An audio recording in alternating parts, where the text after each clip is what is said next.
இவ்வளோ பேச்சு பேசுறியே, இந்த ஸ்டாக் மார்க்கெட்லயோ இல்லை ஈக்விட்டிலையோ நீ எவ்வளவு சம்பாதிச்சிருக்க?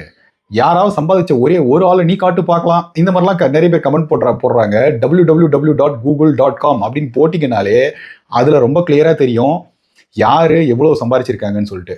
உங்கள் எல்லாருக்குமே தெரிஞ்ச ராகேஷ் ஜுன்ஜுன்வாலா கிட்டத்தட்ட 50,000 கோடி அவருடைய நெட்வொர்த். மதுசூதன் கேலா 4,000 கோடி. விஜய் கேடியா சம்பேர் அரவுண்ட் 2,000 to 3,000 crore அவருடைய சொத்து மதிப்பு. ஆஷிஷ் கச்சோலியா, மசூதன் கேலா, நிறைய பேர் இருக்காங்க. நம்ம ஊர்ல ஷாம் சேகர் அவருடைய நெட்வொர்க் வந்து பப்ளிக்ல எங்கேயுமே கிடையாது. ஆனா அவரும் இந்த மாதிரியான ஒரு லிஸ்ட்ல இருக்கிற ஆள் தான். நீங்க கூகுள் பண்ணி பாருங்க.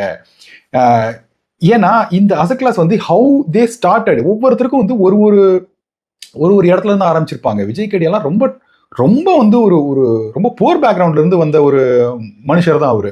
ஸோ 80s 90sலாம் பார்த்தீங்கன்னா கொஞ்சம் கொஞ்சமாக எடுத்துட்டு வந்து உள்ளார போட்டு கொஞ்சம் கொஞ்சமாக போட்டு, சிலர்லாம் வந்து புரோக்கரேஜ் மூலமாக வந்திருக்கும், சிலருக்குலாம் வந்து ஆல்ரெடி பிஸ்னஸ் பண்ணியிருப்பாங்க. அந்த பிஸ்னஸ் எடுத்து வந்து வேற வேற பிஸ்னஸ்ல வேற வேற கம்பெனிஸ்ல இன்வெஸ்ட் பண்ணி பெரிய ஆளாக இருப்பாங்க. ஸோ ஒவ்வொருத்தருக்கும் ஒரு ஒரு மாதிரியான மெத்தடாலஜி இருக்கும்.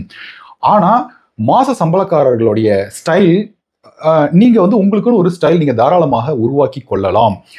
நீங்க தொடர்ந்து ஒரு 30 வருஷம் பாத்தீங்கன்னா, நீங்க போறது ஒரு 20 கோடி போடுறீங்கன்னா கண்டிப்பா நீங்க 200 கோடிக்கு ரீச் தாராளமா பண்ணலாம் 30 வருஷத்துல இல்ல 35 வருஷத்துல. இதுதான் வந்து விஷயம். இந்த மாதிரி நீங்க சம்பாதிக்கிறது முழுக்கவே வந்து ஒயிட். நீங்க யாரை பத்தி பார்த்தும் நீங்க வந்து பயப்பட வேண்டாம். ஐயோ ஆட்சி மாற்றம் நடந்ததுன்னா ஏதாவது ஆயிருமோன்னு சொல்லிட்டு பயப்பட வேண்டாம். இந்த மாதிரியான ஒரு அசட் கிளாஸ் உங்களுக்கு எங்கெங்க கிடைக்க போகுது? நாளைக்கே திடீர்னு ஒரு உக்ரைன் போர் வருது, இந்த மாதிரி ஒரு பிரச்சனை வருது, அந்த மாதிரி ஒரு பிரச்சனை வருது அப்படின்னு சொன்னா, நீங்க பேங்க்ல கொடுக்குற அந்த 6% 7% வச்சுக்கிட்டு மட்டுமே நீங்க வந்து எப்படி நீங்க வந்து சமாளிப்பீங்க?